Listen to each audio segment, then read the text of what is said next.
윤석병 변호사의 노재미유 시간입니다. 재미는 없지만 이거라도 알아두면 유익한 법 이야기. 세금 문제는 사실상 세무사나 회계사나 뭐 또 변호사라고 하더라도 그 부분을 다뤄보지 않으면 잘 알기가 힘들거든요. 알기가 힘들다는 건 그만큼 뭐 세율도 바뀌고 과세 여건도 바뀌고 그러기 때문에 뭐 기본적인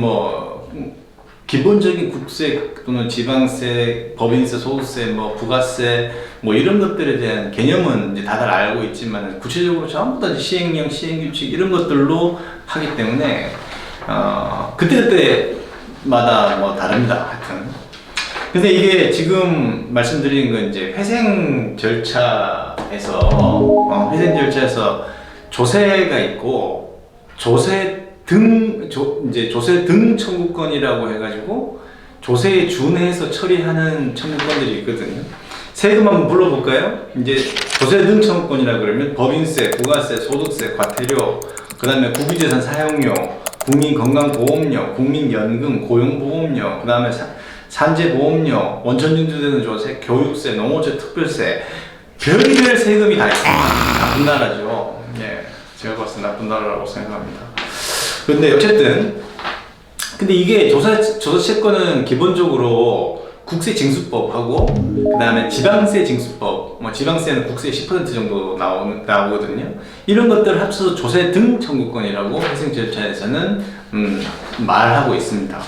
근데 이게 문제가 뭐냐면 이제 조세 등 청구권이라고 해도, 그래서 조세 등이니까 세금 포함해서 세금에 준하는 성격을 가진 그런 청구권들을 말하는 건데, 회생 채권인 조세 등 청구권이 있고 공익 채권인 조세 등 청구권이 있습니다. 이걸 구별하기가 좀 변호사들도 좀 어렵습니다. 왜냐하면 세금이라고 하는 거는 이제 세금을 부과할 수 있는 과세 요건이 성립하는 거하고 나중에 이제 실질적으로 이제 세금을 납부 의무를 현실적으로 부담하게 되는 확정이라고 하는 게 이게 이격이 있거든요. 그러니까 무슨 말이냐면은 예를 들어서 부동산 취득세 같은 경우는 부동산 취득 시에 과세 요건이 성립하고 금액도 정해집니다. 그러니까 그거는 이제 성립과 확정이 동시에 일어나니까 그때부터 취득세를 납부할 의무가 현실적으로 있는 거죠. 만약 안 하면은 가산세, 가산금 이런 게 붙는 겁니다. 근데 그런 게 아니라 원천 징수되는 소득세 있죠. 소득세 이거는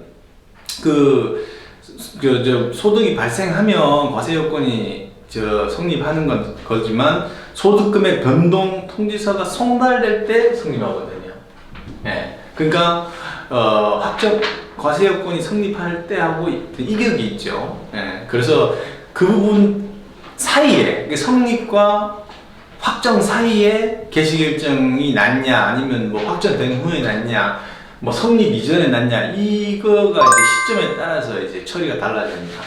우선은 원래는 이게 조세 등 청구권이 문제라기보다는 특성이 뭐냐면 다른 채권들은 재판 절차를 거쳐서 강제 집행을 할 수가 있는데 이 조세 등 청구권은 국세징수법이나 국세징수에 준해서 처리를 하기 때문에 재판 절차 없이 바로 강제 집행을 할 수 있거든요. 바로 압류, 추심, 공매 신청을 할 수가 있습니다. 그런 특성이 있고, 그리고 세금에 대한 이 성립과 확정은 개별 법률을 봐야 됩니다. 개별 법률을 하고 채무자 회생법 179조 1항 2호 또는 제9호 이 정도를 보면서 이제 판단을 해야 되기 때문에 변호사들도 쉽게 구별하기 힘듭니다. 하지만 어쨌든 큰 틀에서 뭐냐면은 회생 채권인 조세하고 공익 채권인 조세 이렇게 나눈다 그러면 일단 회생 채권 조세는 개시 결정 전에 과세 요건이 성립해 있는 걸 말합니다.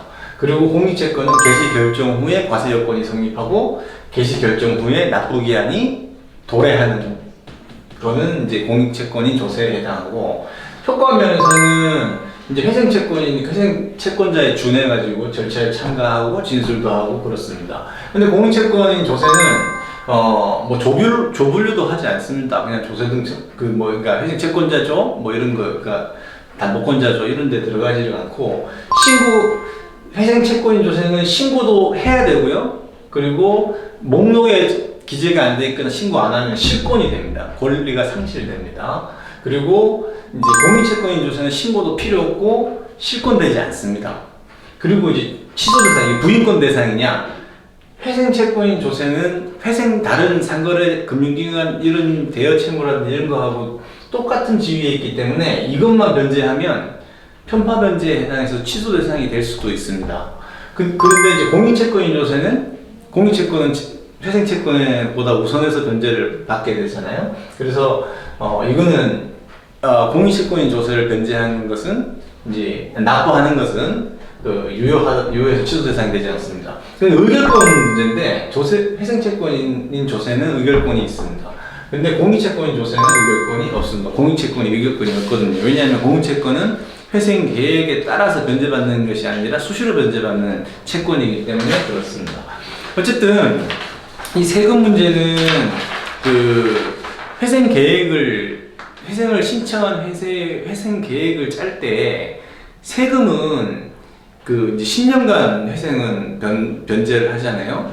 보통은 3년 균등분할 100% 변제를 하기 때문에 세금이 너무 많은 채무 구조에서 세금이 너무 많은 비율을 차지한다 그러면 이 자금 수지 맞추는데 좀 어렵거든요. 왜냐면 1차년도, 2차년도, 3차년도에 세금을 100% 다 갚아야 되기 때문에 분할해서 갚아야 되기 때문에 그런 문제들이 있고, 그래서 이제 요 회생채권인 조세하고 공인채권인 조세 요거를 좀 구별할 줄 알아야 됩니다. 일반인은 구별 못하니까 이제 위임한 변호사님하고 이제 잘 능하셔가지고 처리하시면 되겠습니다.